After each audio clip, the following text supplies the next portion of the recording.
Programme میں آپ کو ایک دفعہ پھر خوش آمدید کہیں گے۔ بریک پہ جانے سے پہلے جی پروگرام کے ابتدائیہ میں تذکرہ کیا کچھ ملکی مسائل کے حوالے سے، معاشی صورتحال کے حوالے سے، اور ساتھ ساتھ اس وقت جو شہر کراچی کی صورتحال ہے اس پہ ہم نے گفتگو کی۔ بہرحال جی بہت سارے اور دیگر معاملات ہیں جس کے اوپر پروگرام میں گفتگو کی جائے گی۔ معزز مہمان اسٹوڈیو میں تشریف رکھتے ہیں، پہلے معزز مہمانوں کو خوش آمدید کہوں گا اور اس کے بعد پھر گفتگو کے سلسلے کو آگے بڑھائیں گے۔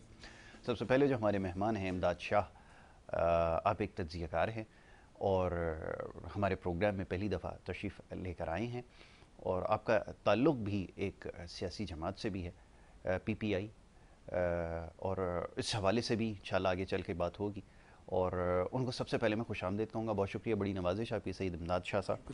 تو شاہ صاحب نے ہمیں آج جوائن کیا۔ دوسرے ہمارے جو معزز مہمان ہیں، آپ انہیں ہمارے پروگرامز میں دیکھتے ہیں، مختلف پروگرامز میں بڑی اچھی گفتگو کرتے ہیں اور بڑی کھل کر گفتگو کرتے ہیں، اور سب سے زیادہ اہم یہ ہے، ضروری یہ ہے کہ جیسے میں نے ابھی کچھ دیر پہلے بریک پہ جانے سے عرض کیا پہلے کہ جناب ایک عام فہم بات ہو، ایسی بات کی جائے جو ایک عام آدمی کو سمجھ آ سکے، تو لفظوں کا چناؤ اور انتخاب بہت زیادہ ضروری ہے۔ تو ہمارے معزز مہمان ان تمام چیزوں کا بہت خاص خیال رکھتے ہیں۔ جناب فیصل قریشی صاحب تجزیہ کار ہیں، انہیں میں خوش آمدید کہوں گا۔ فیصل بھائی بہت شکریہ، بڑی نوازش آپ کی پروگرام میں ہمیں وقت دینے کے لیے۔ شاہ صاحب پہلے تھوڑی ملکی سیاسی صورتحال کے حوالے سے بات ہو جائے، اور سیاسی صورتحال یقیناً آپ کے مشاہدے میں ہوگا کہ جو کچھ اس وقت صورتحال ہے، اب سوال یہ پیدا ہوتا ہے کہ یہ جتنے بھی معاملات ہیں اس کو ایک طرف رکھتے ہوئے گو کہ یہ جو کچھ ہوا ہے یہ نہیں ہونا چاہیے تھا، لیکن ہمیں سب سے زیادہ جو اس وقت بات کرنے کی ضرورت ہے وہ ہے ملکی معاشی صورتحال۔ تو یہ کس طرف صورتحال کو جاتے ہوئے دیکھ رہے ہیں؟ کیونکہ جو اعداد و شمار ہمیں نظر آ رہے ہیں بہت زیادہ تشویشناک ہے، اور ہم یہ سمجھتے ہیں کہ اس وقت جو خاص طور پہ مہنگائی کا عالم ہے، یہ جو نمبرز ہمیں نظر آ رہا ہے، یہ تقریباً 30% کے قریب آپ کی جو ہے وہ مہنگائی یا انفلیشن جس کو ہم یہاں پہ عام میں کہتے ہیں وہ پہنچ چکی ہے۔ تو کیسے کوئی ملک جو ہے وہ آگے بڑھ سکتا ہے؟ اس پورے خطے میں سب سے مہنگا ملک رہائش کے حوالے سے اور دیگر معاملات میں وطن عزیز بن چکا ہے۔ میں چاہوں گا ذرا اس پہ تبصرہ کیا جائے، بسم اللہ کیجیے۔ بہت شکریہ یاسر بھائی، بالکل آپ نے جیسا کہ اپنے انٹرو میں بھی بتایا کہ مہنگائی جو ہے اس وقت ایک مہنگائی کا جن بہت بے قابو ہو گیا ہے، اور ہم یہ سمجھتے تھے کہ کراچی ایک بڑا غریب پرور شہر ہے، اور ایک مزدور بھی جو دیہڑی پہ کام کرتا تھا وہ بآسانی 100-200 روپے میں اپنا گزارا کر سکتا تھا، لیکن ابھی اس وقت جو ہے وہ میں یہ سمجھتا ہوں کہ ایک وقت کا کھانا اگر آپ ایک نارمل فیملی میں بھی بناتے ہیں تو وہ 2000 روپے سے کم میں نہیں بن رہا۔ میں بات کر رہا ہوں کہ نارمل سبزی اور دال کی بات کر رہا ہوں۔ ہم پہلے کہتے تھے کہ جی کیا پکانا ہے غریب کے لیے، چلے دال، اب تو وہ دال بھی ہماری غریب کی پہنچ سے بہت باہر جا چکی ہے۔ اور رہی بات مہنگائی جو ہے وہ دن بہ دن بڑھتی جا رہی ہے، اور آپ نے کہا کہ انفلیشن جو ہے یا مہنگائی 30%، میں یہ سمجھتا ہوں 40 سے 45% بڑھ گئی ہے۔ لیکن دوسری طرف ہم دیکھیں کہ گورنمنٹ کہتی تو ہے سیلریز کا اور پیکیج کا بڑھانے کا، لیکن امپلیمنٹیشن نہیں ہے، اور اگر کہیں کسی ادارے میں ہوئی بھی ہے تو وہ مہنگائی کے حساب سے انہوں نے سیلریز کو انکریز نہیں کیا۔ تو ایک عام ہم دیکھ لیں کہ 4 یا 5 لوگوں کی فیملی کا بھی گزارا جو تھا وہ بہت ہی زیادہ مشکل ہو چکا ہے۔ اور جیسا کہ ابھی آپ نے یہ بھی کہا کہ بجٹ آنے والا ہے، تو بجٹ سے پہلے ہی اتنی مہنگائی، اور 1-2 دفعہ منی بجٹس بھی آ چکے ہیں، لیکن یہ جو بجٹ آئے گا میں یہ سمجھتا ہوں کہ مجھے تو نہیں لگتا کہ اس میں کوئی غریب کے لیے کوئی ریلیف ہوگا۔ مجھے یہ لگتا ہے کہ یہ بجٹ جو ہے ایک بم کی طرح جو ہے نا غریب جیسے ہر دفعہ ہوتا ہے، ہمیشہ، بالکل ہمیشہ کی طرح۔ تو دیکھتے ہیں کہ اللہ کرے کہ کوئی اسٹیبلٹی آئے، اکانومی ہماری مضبوط ہو، اور ہماری کرنسی کی جو ہے وہ اتنی جو ڈی ویلیو ہو چکی ہے دوبارہ اپنے پاؤں پہ ہماری کرنسی جو ہے وہ کھڑی ہو۔ لیکن بظاہر جو حالات ہیں ان کو دیکھتے ہوئے، اور ہم اپنے جتنی بھی فیوچر میں بھی کوئی ہمیں ایسا کوئی فارمولا نظر نہیں آ رہا، کوئی ایسی جادو کی چھڑی نظر نہیں آ رہی کہ ہم اس کو گھمائیں گے اور جو ہے نا اوور نائٹ چینج آ جائے گا، لیکن بہرحال ہوپ فار دا بیسٹ، اور امید رکھنی چاہیے۔ حکمران بھی یہی کہہ رہے ہیں، کوشش بھی کر رہے ہیں، لیکن اللہ کرے کہ ایسا ہو جائے جیسا یہ سوچ رہے ہیں، سب سے زیادہ ضروری ہے۔ آپ نے بالکل ٹھیک کہا۔ فیصل بھائی یہ فرمائیے گا کہ جو بجٹ کے حوالے سے قیاس آرائی ہیں اس وقت کی جا رہی ہیں، بہرحال اس کے اوپر کیا کہا جائے؟ جیسے ابھی شاہ صاحب نے فرمایا کہ صرف امید ہی رکھی جا سکتی ہے، اور جو حقائق ہیں وہ بہت زیادہ اس وقت خطرناک اور دل دہلا دینے والے ہیں۔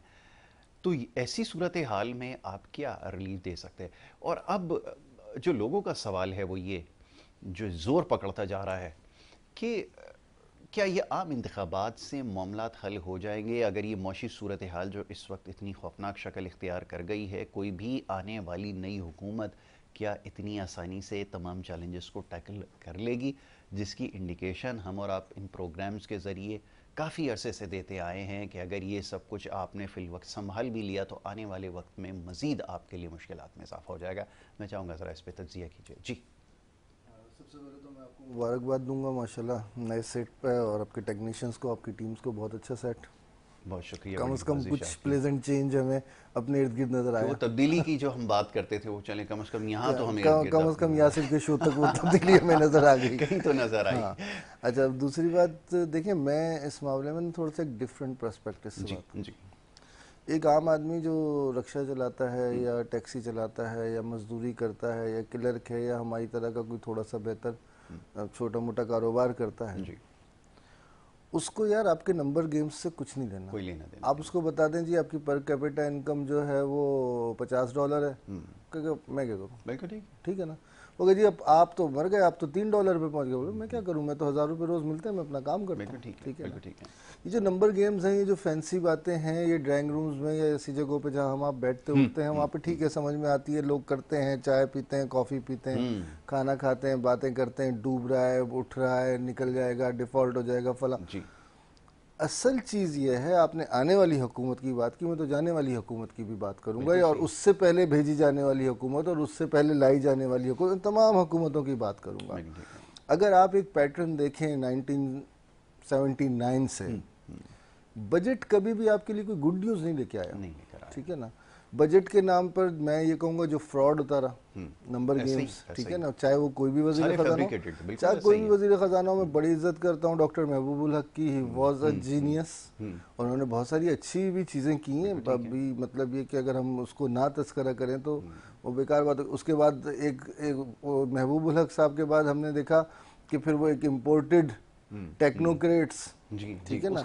آج کل جن لوگوں کو ٹیکنوکریٹ گورنمنٹ کا شوق ہوا ہے تو ان کے سامنے ایک پروٹوٹائپ موجود ہے، وہ دیکھ لیں کہ آپ نے جو ٹیکنوکریٹ اکنامکل لوگ ڈالے یہاں پر. خان صاحب نے بھی، ان سے پہلے بھی. میں خان صاحب کو اس لیے اس معاملے میں زیادہ وہ نہیں کہتا کہ ان سے پہلے یہ رسم پڑ چکی تھی، صحیح ہے نا. اور ہم نے دیکھا کہ مطلب ایک عجیب معجزہ دیکھا کہ جو گورنمنٹ مطلب جو پارٹیاں ایک دوسرے کو برداشت کرنے کے لیے تیار نہیں تھی انڈر ون روف، انہوں نے دوسری پارٹی کے وزیر خزانہ کو اپنا وزیر خزانہ ہی رکھا. صحیح ہے نا. تو you should see the pattern. ٹھیک ہے. تو بات یہ کہ I'm not worried about budget. ٹھیک ہے نا. it's a damn thing. کیا ہے یار، بجٹ آ جائے گا، صحیح ہے. یاسر صاحب آپ اور میں شاید اس دن بجٹ والے دن بیٹھ کے یہاں پہ بڑی بڑی باتیں کر رہے ہوں، یا میرے سے کوئی بڑا اکنامیکل ایکسپرٹ میں کہوں گا وہ یہاں بیٹھ کے اس کے بعد وہ اٹھے گا، گاڑی سٹارٹ کرے گا، اپنے گھر چلے گا، اپنے گھر چلے جائیں گے. اگلے دن آپ جا کر بازار میں وہی $120 لیٹر جو دودھ گورنمنٹ نے رکھا ہوا ہے $150 لیٹر میں خریدیں گے بھی، اور دودھ والے کو بولیں گے یار تم کیا کر رہے ہو. یہ دودھ والے صاحب ہم کیا کریں، پیچھے سے مہنگا آ رہا ہے. ٹھیک ہے نا. آپ جا کے زیادہ زیادہ ڈی سی سے بات کرو گے، ڈی سی بولے میں امپلیمنٹ کرتا ہوں، میری ٹیم جاتی ہے، نہیں سنتے، مافیا ہے، یہ ہے وہ. یار آج کا سب سے بڑا مسئلہ ہم صحافت سے شروع کرتے ہیں کہ ہماری فیلڈ ہے نا. پہلے انسان اپنے پروفیشن کو، اپنی فیلڈ کو دیکھے. اگر آپ صحافیوں سے بات کریں، صحافیوں کے حوالے سے بات کریں، وہ تو مافیا ہے. ٹھیک ہے. اچھا جی، اب دودھ والا وہ مافیا ہے، چکن والا وہ مافیا ہے، چاول والا وہ مافیا ہے. تو پھر میرا خیال ہے گورنمنٹ کو بھی مافیا بن جانا چاہیے، اور اس کو مافیا کے طریقے سے ہی ہینڈل کرنا چاہیے. بات بہت مطلب شاید کڑوی ہے، لیکن حقیقت یہی ہے کہ جب تک ٹٹ فار ٹیٹ نہیں ہوگا، ہم بچپن سے سنتے آ رہے ہیں کہ لوہے کو لوہا کاٹتا ہے. آج یہ جس بقول میڈیا کے اور لوگوں کے کہ ہر چیز مافیا بن چکی ہے. یار مطلب آپ اندازہ کریں، ابھی گزشتہ دن کی بات ہے، ہم کہیں بیٹھے ہوئے تھے، انکروچمنٹ کی بات ہونے لگی تو وہ صاحب کہنے لگے جو آم کی ریڑیاں لگا کے لوگ کھڑے ہوئے یہ بھی مافیا ہیں. تو وہ صاحب کافی طاقتور، میں نام نہیں لوں گا. تو میں نے کہا سر پھر آپ بھی مافیا بن جائیں. تو انہوں نے میرے کان میں کہا ہم تو شروع سے مافیا، ہم تو شروع سے. مطلب دیکھیے بات یہ کہ you are scratching my back and I am scratching yours, یہ چل رہا ہے. جب تک یہ ختم نہیں ہوگا، جب تک آپ ایک operation, grand operation, economical grand operation نہیں کریں گے جو کہ کم سے کم 5 سے 7 سال پہ مبنی ہو، آپ باتیں کر سکتے ہیں. نہیں تو فیصل بھائی یہ ممکن کیسے ہوگا؟ دیکھیں میں یہ جو اکنامک ڈیبیٹس ہوتی ہیں نا، میں کانٹیسٹ کروا رہا ہوں تقریباً کوئی 12 یا 13 سال سے میں کروا رہا ہوں. ہر سال میں یہ ٹرانسمیشن کرتا آیا ہوں، میں یہ نمبرز اور یہ سارے فیکٹس اینڈ فگرز لوگوں کے سامنے آتا ہے.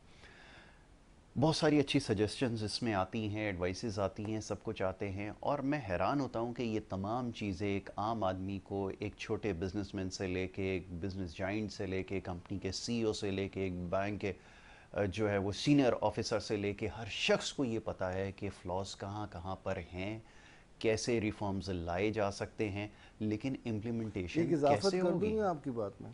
بات یہ کہ سی اوز کو یہ بات پتہ ہے، سی ایف اوز کو یہ بات پتہ ہے، فائنینشیل مینیجرز کو یہ بات پتہ ہے، ایون گھر میں موجود ایک ہاؤس وائف کو یہ پتہ ہے. بالکل ایسا ہی ہے. جو گھر سے باہر نہیں جاتی، صرف بچے پالتی ہے، ان کی ایک چھوٹی سی اکانومی کو، اس کو بھی یہ بات پتہ ہے. بات یہ ہے کہ یہ سب کچھ پتہ ہے، لیکن ایک بات اور پتہ ہے، سی اوز سے لے کر سی ایف اوز تک، فائنینشیل مینیجرز تک، اکنامیکل ایکسپرٹس تک، کہ کرنا کچھ نہیں. یہ بہت سیدھی سی بات ہے. اس کے اندر دیکھیے، اب ہم اس پہ مزید 15 منٹ بات کر سکتے ہیں. آپ اکانومی کو بہت بہتر سمجھتے ہیں، مجھ سے زیادہ بہتر سمجھتے ہیں، آپ کی فیلڈ ہے. آپ یہاں پہ بیٹھ کے پورا ایک ڈاکومنٹ ڈرا کر کے دے دیجیے. آپ ہم جانتے ہیں کہ اب یہ اس وقت کانفرنسز کا سیزن چل رہا ہے، سیمینارز کا سیزن چل رہا ہے، روزانہ کہیں نہ کہیں سے دعوت آئی ہوئی تھی، وہاں پہ ہم بھی جاتے ہیں، بات بھی کرتے ہیں، اور آپ یقین کریں بڑے اچھے اور را سجیشنز آتے ہیں. لیکن بات یہ کہ وہ سجیشنز جاتے کہاں ہیں؟ ریڈ ٹیپ کا شکار ہو جاتے ہیں.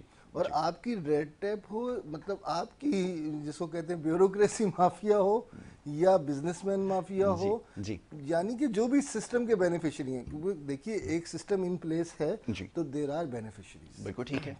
آپ ان کو وائپ آؤٹ نہیں کر سکتے. بالکل ٹھیک ہے. جو اس سسٹم کے بینیفیشری ہیں وہ چاہتے ہی نہیں ہیں بدلے.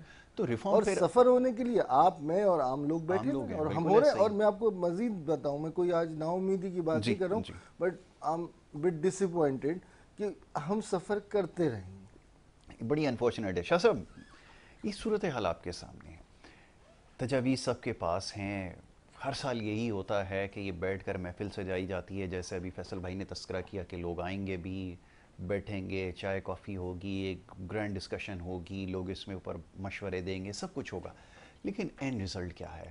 اور بڑی بات یہ ہے کہ یہاں پر اب تو محسوس ہی ہوتا ہے کہ شاید ہمارے پاس وہ لوگ نہیں ہیں جو پالیسیز کو امپلیمنٹ کر سکیں. تو پھر کیا اس کے لیے بھی باہر سے لوگ لانے پڑیں گے؟ کیا آپ کو کرنا پڑے گا؟ آپ کی اکانومی کے آپ کو ٹھیکے پہ دینی پڑے گی؟ پھر معاملات کیسے صحیح ہوں گے؟ میں تو وہ لوگ تلاش کر رہا ہوں جن کے پاس وہ اتھارٹی ہو کہ وہ چیزوں کو امپلیمنٹ کر سکیں. ابھی 2 دن پہلے ہم نے دیکھا کہ وہ جو فائنینس منسٹر صاحب ہیں، ان سے ایک سوال کیا گیا تو ایک دم سے جو ہے وہ جذباتی ہو جاتا ہے. وہ ان کا مزاج ایسا ہے ہمیشہ سے. تو یہ ہماری صورتحال ہے. فرمائیے کیا سمجھتے ہیں آپ یاسر بھائی؟ باہر سے بھی اگر لوگ لائیں گے تو کیا ہو جائے گا؟ باہر سے بھی اگر ہم لائیں گے تو آلریڈی ان کو اسکرپٹ دیا جاتا ہے، وہ آ کے اس اسکرپٹ پہ عمل کر رہے ہیں. بالکل ٹھیک ہے. جیسا بھائی نے بھی کہا کہ باہر سے آلریڈی ہم یہ تجربے بھی کر چکے ہیں. تو فائنانس منسٹر، پرائم منسٹر آتے رہے، لیکن فرق کیا پڑا؟ فرق تو کچھ بھی نہیں پڑا. دیکھیں، میں پچھلے 70-75 سال سے ایک ہی بات سن رہا ہوں کہ پاکستان انتہائی مشکل دور سے گزر نازک دور سے گزر رہا ہے. لیکن یہ مشکل دور، یہ نازک دور آخر چینج کب ہوگا؟ ختم کب ہوگا؟ مطلب میرے فور فادرز، پھر میرے فادر، پھر میں، اور میری آنے والی نسلیں یہی سنتی رہیں گی. بالکل.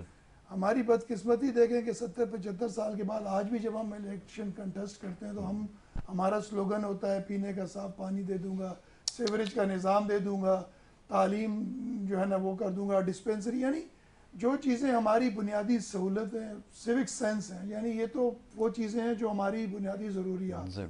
یہ تو ہمارا سلوگن ہونا. اب ہمارے بعد جو ہم بات کرتے ہیں بنگلہ دیش کی اور سری لنکا کی اور بہت سارے ایسے کنٹریز کی، آپ بنگلہ دیش کی ایکسپورٹ دیکھیں کہاں چلے گی. ڈالر آج بھی وہاں میرا خیال ہے 90 یا 95 روپے. اور مطلب کہاں سے کہاں پہنچے، بلٹ ٹرین. اور لیکن ہم یہاں پہ چند بسیں چلانے کے بعد ہم یہ کہتے ہیں جی بڑی تبدیلی آ گئی اور بڑا ہم نے کارنامہ.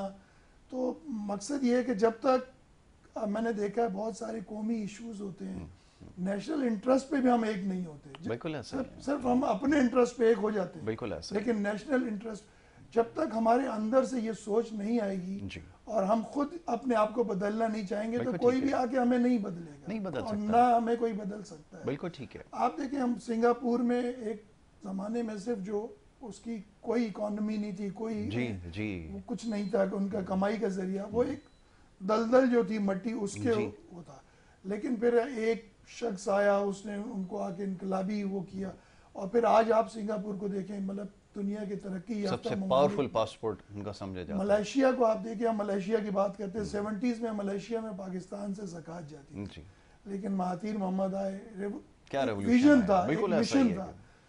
تو جب تک دیکھیں یہاں بہت ساری, جب بھائی جان نے جیسے کہا میرے دوست نے کہ وہ لوگ جو ایک دوسرے کو برداشت نہیں کرتے تھے, ایک چھت کے نیچے بیٹھ کر پولیٹکس ایک ساتھ نہیں کرتے تھے, اسٹیج پہ ایک دوسرے کو کن کن الفاظ اور القابات سے یاد نوازتے تھے, بالکل ایسا. لیکن جب بات مفادات کی آئی اور بات جب فلیگ اور سیٹ کی آئی تو سب ایک ہو گئے. تو میں اسی طرح یہ چاہوں گا کہ جب بات نیشنل انٹرسٹ کی آئے اور جب بات ہماری یہ آ جائے کہ جی پاکستان کو کن بنیادوں پر ہم لے جا کر دنیا میں, بین الاقوامی دنیا میں ایک آزاد صحیح معنوں میں اور ایک اپنی معیشت ہم اپنے قدموں پہ کھڑے ہو جائیں. بالکل ٹھیک ہے. تو جب یہ سوچ آ جائے گی, قومی سوچ جس کو ہم کہتے ہیں, تو میں سمجھتا ہوں کہ پاکستان کے اندر اللہ نے ہر چیز دی ہے. بے شک ایسا ہی. پاکستان دنیا کا واحد ملک ہے جس میں 4 موسم ہیں. شاہ صاحب اس معاملے پہ ذرا گفتگو کی جائے گی, ایک بریک کے لیے کہا جا رہا ہے, ایک مختصر سی بریک میں نے یہاں پر لینی ہوگی, ایک بریک لے کر واپس آتے ہیں. اور ابھی 4 موسم کا شاہ صاحب نے تذکرہ کیا, مجھے یاد آیا کسی زمانے میں 12 موسم ہوا کرتے تھے, تو خیر اب شاید حالات کی وجہ سے وہ بھی کم ہو گئے ہیں. ایک بریک لے لیتے ہیں, بریک کے بعد واپس آتے ہیں, گفتگو جاری رکھیں گے. دیکھتے رہیے گڈ مارننگ کراچی.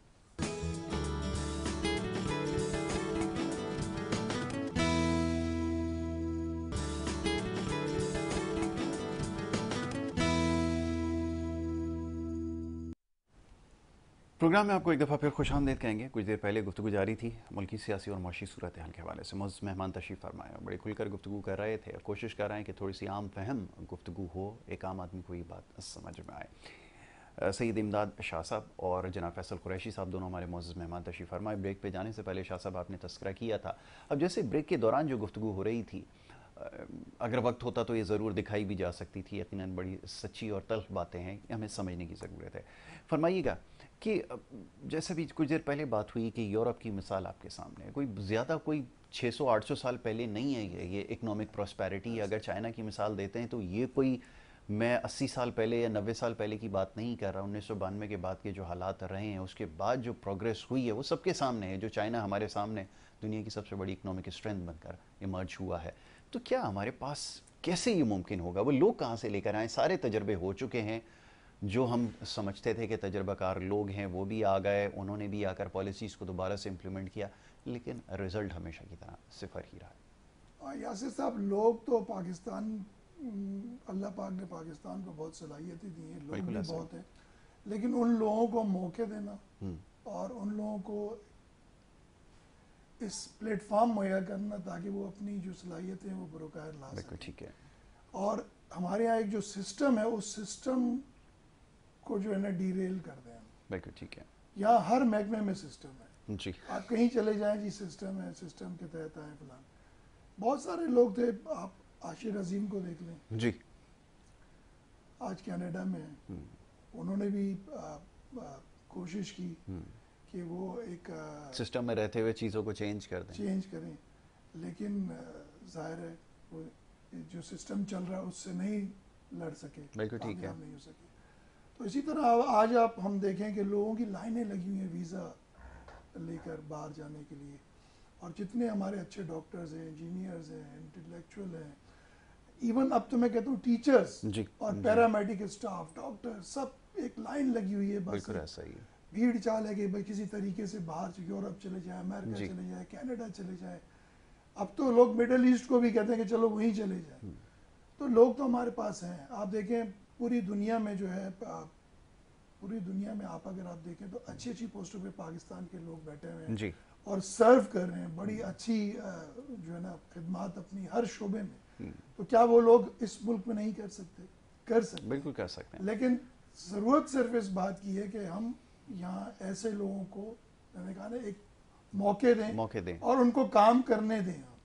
یہاں ایک ہم نے کوئی بھی ایسا شخص آتا ہے لیکن یہاں میں نے کہا نا جیسا کہ سسٹم ہر محکمے میں, اور یہ کراس دا بارڈر یہاں سے لے کے اسلام آباد اور اسلام آباد سے لے کے کراچی, کشمیر سے لے کے کینچر تک, ٹھیک ہے, ہم نے ایسا سسٹم بنایا ہوا ہے کہ اس سسٹم کے جو لوگ ہیں وہ اگر آپ اس سسٹم میں چلنا چاہتے ہیں اور ان کی ہاں میں ہاں ملائیں گے, آپ یس مین ہیں تو ٹھیک ہے, ادروائز اگر آپ کوئی اپنے اس سے ہٹ کر چلنا چاہتے ہیں تو آپ کو نہیں کر دیا جائے گا. بالکل ٹھیک ہے. فیصل بھائی یہ فرمائیے گا, ابھی جیسے یہ برین ڈرین کی بات ہو رہی ہے, ابھی شاہ صاحب نے تذکرہ کیا کہ ڈاکٹرز, انجینئر, اب تو ماشاءاللہ ٹی وی اینکرز بھی اس لائن میں لگے ہوئے ہیں کہ کسی طرح کوئی موقع ملے اور یہاں سے کافی عرصے سے. میں کل اتفاق ہوا ایک یونیورسٹی کے ایک بڑے قابل بچے سے میں نے بات کی, اس سے جاننے کی کوشش کی کہ نوجوان کیا سوچتے ہیں. میں مختصر کروں گا, مجھے ایک بات بڑی دوران گفتگو سن کے میں حیران تو نہیں ہوا, خیر میرے علم میں یقیناً پہلے سے تھی, لیکن بہت زیادہ مایوسی ہوئی. اس کا کہنا یہ تھا کہ جو اس وقت جو سب سے زیادہ ایک مستند انجینئرنگ کا ادارہ یا جو انسٹیٹیوشن جس کو سمجھا جاتا ہے شہر کراچی کے اندر, NED یونیورسٹی, اس نے کہا کہ میرے بیچ کے 160 اور اس سے زیادہ اسٹوڈنٹ اس وقت سارے پاکستان سے باہر بیٹھے ہوئے ہیں اور وہاں سے جو ہے وہ جاب کر رہے ہیں. کہتا ہے نہ صرف میرے بیچ میں بلکہ میرے ارد گرد اور دیگر فیکلٹی کے جتنے بھی اسٹوڈنٹ تھے وہ ساری کی ساری لاٹ جو ہے وہ باہر چلی گئی ہے. نہ صرف یہ بلکہ میں نے جب جا کر اپنا یونیورسٹی کو سٹارٹ کیا تو اس سے پہلے بھی جتنے ہمارے سینئر سے وہ سارے کے سارے باہر جا چکے ہیں. اب صورتحال یہ ہے. تو میں رات سے سوچنے پہ مجبور ہوں کہ یہ ہم کس طرف جا رہے ہیں. وہ جو دماغ ہیں جو ہم تیار کرتے ہیں, جو یہاں پہ ابھی بھی آپ دیکھیں جا کر 600 آدمی اس دروازے پہ کھڑے ہوئے ہیں, کچھ ایڈمیشن کے لیے, کچھ اور اس کے لیے, یہ ساری محنت تگ و دو اور یہ سب کچھ کر کے اگر ہم ان لوگوں کو باہر بھیج دیں گے اور اگر ان کے لیے مواقع نہیں ہوں گے تو پھر کہاں سے ہم حالات کو بہتر بنائیں گے اور کیا ہوگا پھر, یہ تو بتائیے. اس سے زیادہ بھیانک صورتحال اور نہیں ہو سکتی. سر بات ہے سن 2002-03 کی. اس زمانے میں ڈیٹا بیسز میں اوریکل ایک بڑا نام ہوا کرتا تھا, اف یو ریکال. تو اس وقت ہر انسان کا گول یہ ہوتا تھا, انہوں نے ایک سرٹیفکیشن لانچ کی تھی, ایک انہوں نے لانچ کی تھی, ایک مائکروسافٹ نے لانچ کی تھی, اور وہ ہر شخص کا یہ مائنڈ ہوتا تھا کہ جی یہ کرو اور باہر جاؤ. اچھا مائکروسافٹ والی سرٹیفکیشن پہ تو یہ ریومرز تھی مارکیٹ میں کہ بس آپ یہ سرٹیفکیشن کر لیں, ویزا آپ کو مطلب وہ گھر آ کرتے تھے, تھنگز لائک دیٹ. اور اس کے اوپر ہوا کیا کہ ہزاروں پاکستانی اسٹوڈنٹس نے, بلکہ لاکھوں پاکستانی اسٹوڈنٹس نے اپنی محنت سے کمائی ہوئی کمائی, اپنے ماں باپ کی کمائی ان سرٹیفکیشنز پہ لگائی. اس میں وہ فیل بھی ہوئے, اس میں پاس بھی ہوئے. میں نے یہ جو بات شروع کی اس کا سیاق و سباق اب میں آپ کو بتاتا ہوں. دیکھیے دنیا, آپ کی تو خیر کوئی اکانومی, ہماری تو کوئی اکانومی نہیں ہے, دنیا میں پیرالل اکانومیز ہیں. انہوں نے کیا کیا ہوا ہے, باکسز بنائے ہوئے ہیں. انہوں نے اپنی لوکل ریسورس کا ایک باکس بنایا ہوا ہے, انہوں نے انٹرنیشنل ریسورسز جو ایکوائر کرنی ہے اس کا ایک باکس بنایا ہوا ہے, اور انٹرنیشنلی آپ کو وائٹ کالر چیٹ کر کے جو آپ سے پیسے لینے اس کا ایک. ابھی آپ کے یہاں ڈالر کا بڑا مسئلہ ہے, مطلب دیکھیں میں عام فہم بات کروں گا, جو ایک مزدور کو, ایک عام آدمی کو جس کو الف بے نہیں پتا اس کو بھی سمجھ. ابھی یہ بات سب کو پتا ہے پورے پاکستان میں, ایک رکشے والے سے لے کر ایک کمپنی کے CEO تک, کہ پاکستان میں ڈالرز کا بڑا ایشو ہے. ڈالر اکاؤنٹ جن کے ہیں ان کو بڑی پریشانی ہے, وہ ڈالر نکال نہیں پا رہے ہیں. اس کی وجہ یہ ہے کہ حکومت کو ڈالر کی ضرورت ہے. چلیں نیشنل سروس, ہم چپ ہو جاتے ہیں اس پہ, ہم حالانکہ بہت بات کر سکتے ہیں لیکن ہم چپ ہو جاتے ہیں. ٹھیک ہے, اس پرآشوب دور میں بھی آئلٹس کے جو پیپر ہوتے ہیں اس کی جو فیس بھری جاتی ہے ڈالرز میں ہی ہوتی ہے نا, بالکل, اور وہ ڈالرز باہر جا رہا ہے. ٹھیک ہے, اسی طرح سے جو آپ کے کیمبرج کے امتحانات ہیں ان کی فیس لوگ اپنے ماں باپ اپنا پیٹ کاٹ کے, اپنی گاڑی بیچ کے, اپنا زیور بیچ کے وہ پیسے بھرتے ہیں. ٹھیک ہے, وہ ایک الگ المیہ ہے لیکن ہے, صحیح ہے, تو بھی جا رہا. یہ کیا ہے, یہ ان کی, آپ ان کی پیرالل اکانومی کو سپورٹ کرتے ہو, اور یہ سسٹم انہوں نے آج سے 30-40 سال پہلے سوچا اور اس کو رائج کرتے کرتے آج وہ یہاں پر لائے کہ اگر آج آپ بھی باہر جانا چاہتے ہیں تو آپ کو آئلٹس کرنا پڑے گا. ایک زمانے میں ٹوئفل بڑا ہوتا تھا, ٹوئفل بڑا مشہور تھا ایک زمانے میں, وہ پیسے وہاں سے کمائے. دیکھیے اب ہم آتے ہیں واپس, جو ہم بات کر رہے تھے بڑی امپورٹنٹ بات ہے. سسٹم تو ہے, لیکن میں آپ کو اپنی ناقص رائے میں یہ بات بتاؤں کہ ایک تو یہ سسٹم آبسلیٹ ہو چکا ہے. ٹھیک ہے, ابھی صرف اس سسٹم کے جو مختلف پرزے ہیں نا ان کو ریپلیس کیا جاتا ہے اور چلایا جاتا ہے. ہم پاکستانیوں کا ایک بہت بڑا المیہ اور ہے جی یار, آج کا دن گزرنے دو, کل دیکھیں. بالکل ٹھیک ہے نا. یہ جو اپروچ ہے یہ اگین باٹم ٹو اپ اور اپ ٹو باٹم ہر جگہ پر ہے. مطلب اگر ایک ڈپارٹمنٹ کا سیکریٹری ہے اور اس کو یہ پتہ چلتا ہے کہ آج سی ایم میرے فلاں یونٹ کا دورہ کرے گا, تو طریقہ کار پچھلے 50 سال سے ایک ہے کہ رات کو وہ صاحب خود وہاں پہنچتے ہیں, اسٹیٹ گیسٹ ہاؤس میں رکتے ہیں, اور وہاں کی جو ان کے ٹیم لیڈ ہیں ان کو بلا کے ان کو برا بھلا کہتے ہیں یا اچھا برا جو بھی ہے وہ کہتے ہیں. اگلے دن کیا ہوتا ہے کہ وہ پرانی بیڈ شیٹیں, اگر ہیلتھ کی بات کریں, پرانی بیڈ شیٹیں ہٹا کے سفید نئی چادریں, یہ وہ چونا وونا ڈال دیا, سی ایم صاحب بھی آئیں گے, وہ چکر لگائیں گے, دیکھ کے چلے جائیں گے. اس کے بعد وہاں جب تک دوبارہ سی ایم یا کوئی منسٹر نہیں آئے گا تو سیکریٹری صاحب کا بھی خود وزٹ نہیں کریں گے. ٹھیک ہے نا. جب ڈائریکٹر جو ہے سیکریٹری کا یہ رویہ دیکھ رہا تو اس کا بھی, وہ بھی پورا دن اسی آفس میں بیٹھا رہتا ہے, 2 فون اٹھاتا ہے, اپنے ذاتی کام کرتا ہے, چلا جاتا ہے. Things like that. اور یہ ہر جگہ ہے, ہر ڈپارٹمنٹ میں ہے, اکراس دا بورڈ ہے, اور ہر پارٹی کی حکومت میں ہوتا ہے. اگر میں اس پہ پی ٹی آئی پہ الزام لگا دوں, ایم کیو ایم پہ لگا دوں, پیپلز پارٹی پہ لگا دوں, نون لیگ پہ لگا دوں, یہ سب ایک حمام میں. بالکل ٹھیک ہے. تو یہ والی بات ہے. آپ سولوشن کی بات دیکھیے اس وقت کرتے ہیں جب آپ نے پرابلم آئیڈینٹیفائی کیا ہوا ہوتا ہے. اس وقت تو آپ نے یہ نہیں ڈیسائیڈ کیا ہوا کہ آپ کا پرائمری پرابلم کیا ہے اور آپ کا سیکنڈری پرابلم کیا ہے. پہلے کون سے مسئلے کو ایڈریس کرنا ہے, بعد میں. یار مجھے ایک بات بتائیں نا, آج سے 10 سال پہلے لیرہ 28 روپے کا تھا ٹرکی کا, آج کتنے کا؟ 13 روپے. ترکی کی کرنسی کی بات جس کو آج کل ترکی کہا جاتا ہے. صحیح ہے نا.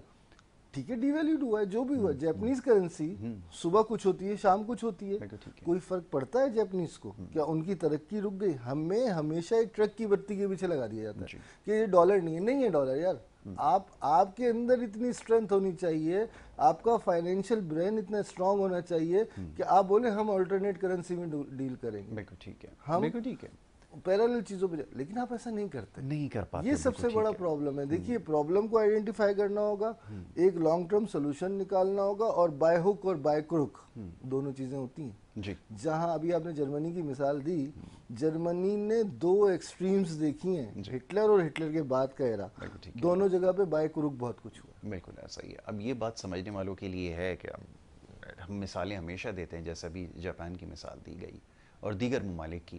تو کچھ دیر پہلے بھی یہ موضوع گفتگو زیر بحث تھا کہ جو سیکنڈ ورلڈ وار کے بعد ہوا اور پھر جو ویسٹ نے ترقی کی, اس کے پیچھے راز کیا تھا, یہ کیسے ممکن ہو سکا. اب یہ بڑی طویل بحث ہے, لیکن یہ بحث کی ضرور جائے گی. آپ کو سمجھانے کی ضرور کوشش کریں گے کہ معاملات کیسے آگے بڑھے ہیں, اور خاص طور پہ یہ پاکستان جیسے ممالک کے اندر کیسے جو ہے یہ ممکن ہوگا کہ یہ جو اکنامک ریفارمز ہے کیسے لائے جائیں. لیکن جب یہ قوم کا مزاج ایسا ہوگا, جیسے فیصل بھائی ابھی کچھ دیر پہلے تذکرہ کر رہے تھے کہ مزاج یہ بن چکا ہے کہ کام نہیں کرنا.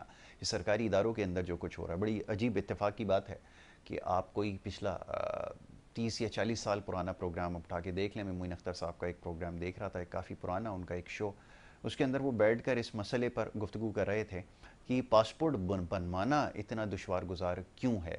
یہ 30 سال 35 سال پہلے یا 40 سال پہلے بھی یہی وہ مسائل تھے جو آج بھی ہمیں اندر پیش ہیں. تو ہمیں یہ بیٹھ کر سوچنا ہوگا کہ ہم کس طرف جا رہے ہیں. یہ آج بھی جب ہم پاسپورٹ آفس اور یہ جو نادرا کے دفاتر کے باہر لوگوں کا ہجوم دیکھتے ہیں تو سوچنے پہ مجبور ہے کہ پوری دنیا میں یہ کام اب اتنا آسان اور سہل ہو چکا ہے کہ آپ بذریعہ انٹرنیٹ ان تمام چیزوں کو امپلیمنٹ کر سکتے ہیں. لیکن کیا کیجئے, آپ ان کی ذرا اپلیکیشنز کھول کر دیکھ لیجئے, کیا وہ ایک ایکسیسیبل ہیں, کیا ایک عام پاکستانی ان کو سمجھ کے اس کے اوپر جو ہے وہ اپنا NIC بنا سکتا ہے. اور سب سے زیادہ ضروری ہے کہ وہ یہ کام کر بھی رہے ہیں یا نہیں کر رہے. اب نادرا کے حوالے سے ہی دیکھ لیجیے, جو اپلیکیشن اس وقت موبائل فون کے اندر موجود ہے کتنی ہے, نہیں دی جائے, کچھ نہیں پڑھایا جاتا اس کو, صرف یہ بتایا جاتا ہے کہ آپ نے بولنا کیسے ہے, بیٹھنا کیسے ہے, اٹھنا کیسے ہے, آپ نے بات کیسے کرنی. یعنی اس کو ہم 2 چیزیں ہیں, ایجوکیشن, ایجوکیٹ کرنا اور لٹریٹ کرنا. ہم یہاں لٹریٹ تو ضرور کرتے ہیں لیکن ایجوکیٹ نہیں کرتے. بالکل ایسا ہی ہے. تو میں یہ چاہوں گا کہ ہمارے یہاں بھی یہ سسٹم شروع کیا جائے کہ ہمیں ایجوکیٹ ضرور کریں. اب ہم دیکھتے ہیں بچہ جا رہا ہے, اچھا خاصا پڑھا لکھا بچہ ہوگا, یا 9-10 کلاس کا ہوگا, یا کالج کا بچہ ہوگا, اس نے پانی پیا, اس کے بعد بوٹل یوں اور روڈ پہ پھینک. ایسا ہی, بالکل آپ نے صحیح کہا. ایسا ہی.